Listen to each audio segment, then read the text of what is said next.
Olá, estudantes, tudo bem com vocês? Como é que vocês estão? Hoje nós vamos estudar hormônios vegetais. Vamos entender como as plantas se desenvolvem, como as plantas crescem, etc.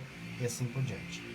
Para entender melhor isso, a primeira coisa que a gente tem que fazer é a gente tem que entender então as funções básicas dos hormônios vegetais, tá?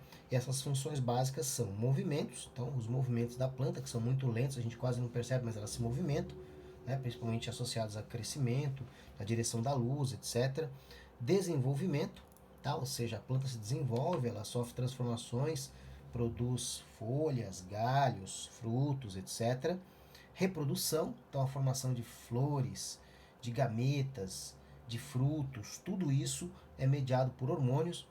Tem também as aplicações desses hormônios, que são muito importantes para provas de vestibular e também caso você um dia venha a ser um pequeno produtor rural, né, se aposente, queira viver, ter uma vida mais tranquila, vire um pequeno produtor rural, você vai, ou um floricultor ou fruticultor, você vai precisar desses conhecimentos para poder desenvolver melhor a sua atividade, tá? E também adaptações, né? É graças à presença e à atuação de alguns hormônios que algumas plantas conseguem sobreviver, ou que as plantas conseguem sobreviver em áreas áridas, áreas que congelam, né? Ou áreas que têm grande concentração de sais e outras coisas. Então esses hormônios são envolvidos na aplicação, nessa adaptação das plantas a determinados biomas, certo? Vamos falar de 5 hormônios, né? As auxinas, são os famosos AIA, são os mais estudados. Vamos falar também das giberelinas, tá? Vamos falar também do etileno, é o segundo mais estudado e mais importante, é o que cai mais nos vestibulares. Primeiro a auxina, depois etileno. Aí temos também o ácido abscísico e a citocinina. O foco desse vídeo são as funções que cada um desses hormônios desempenham. As auxinas, por exemplo, elas têm 4 funções básicas, né? São essas funções: o desenvolvimento, como você está vendo aqui, tá? Ou seja, a transformação de frutos, ou melhor, de flores em frutos, tá? Isso tem uma aplicação básica na produção agrícola, que é você produzir plantas sem semente. Então, quando você come uma uva sem semente, é provável que ela tenha sido produzida dessa forma, borrifando-se a auxina nas flores, tá? Ele também é responsável, o hormônio também é responsável pela dominância apical, que nada mais é do que o fato de o galho mais alto da planta, o ápice, a pontinha dela, ter uma dominância sobre os outros galhos. E essa dominância só é quebrada quando esse galho mais alto é cortado.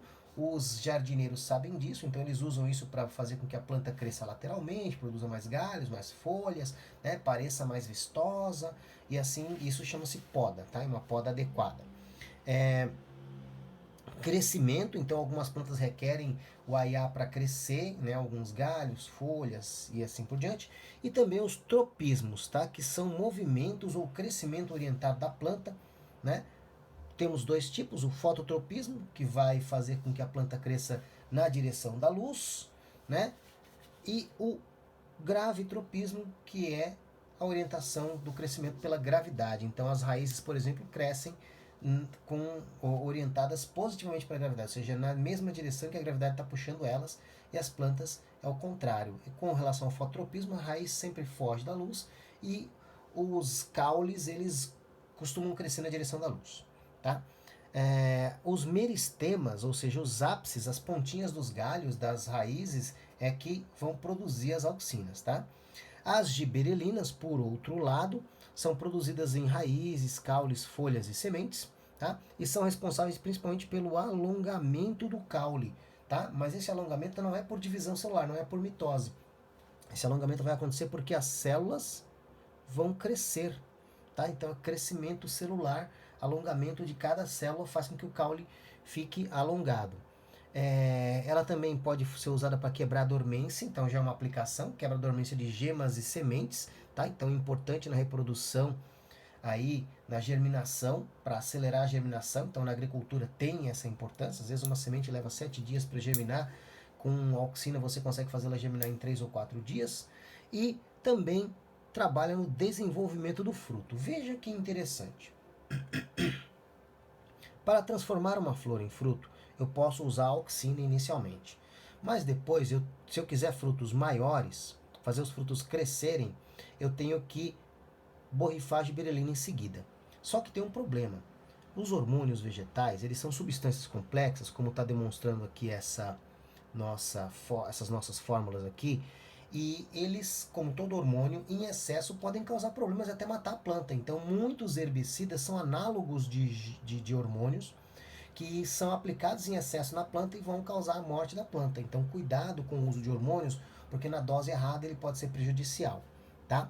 O outro que é muito importante é o etileno, tá? O etileno é um hormônio gasoso, é o único hormônio que é um gás. Não se esqueça disso. Você vai estudar muito etileno quando você estiver vendo química orgânica, né? E ele é uma substância orgânica complexa também, mas é um gás bem difundido por aí. E ele trabalha com a maturação de frutos. Então veja como ele é importante para a indústria também. O fruto, para ele ficar maduro, eu posso controlar por meio do etileno. Então, se eu colocar etileno, ele amadurece. Se eu evitar que o etileno se forme, ele não vai amadurecer. Aquele ditado popular de que uma maçã podre faz todas as outras estragarem, né? Estraga a caixa toda, é porque uma maçã madura ou quase podre, ela vai liberar muito etileno e vai amadurecer todas as maçãs juntas. Então, durante a viagem, o transporte, se você tiver uma maçã podre ou muito madura no meio de outras maçãs verdes, ele vai acabar fazendo com que os frutos amadureçam todos naquela caixa muito rapidamente. Fruto maduro é mais fácil de degradar por bactérias, tá? Também a abscisão foliar, ou seja, a queda de folhas, ela pode ser induzida pelo etileno. Provavelmente isso tem um caráter que é de adaptação ao frio ou à seca, tá? E também a floração em algumas plantas. Então, se você for floricultor, você pode utilizar o etileno para fazer as flores, as plantas, produzirem flor na época em que você quiser, ou no dia, ou na véspera, né, de um dia importante, como o Dia dos Namorados, Dia das Mães, Dia de Finados, onde você precisa de uma maior demanda de produção dessas plantas. Esse hormônio é produzido nas raízes, caules, flores, frutos maduros, né? Frutos maduros, claro, obviamente. Veja que eu poderia, então, utilizar esses hormônios de três formas.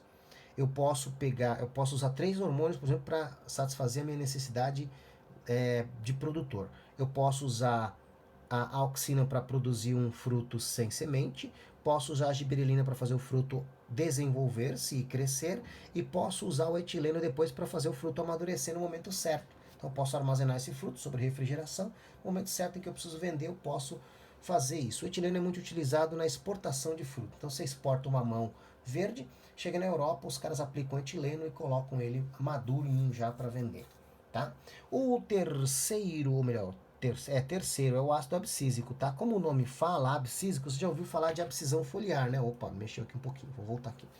A abscisão foliar é queda das folhas, então a primeira ação do ácido abscísico é a queda das folhas. Então ele também atua na adaptação a condições de estresse, sabe?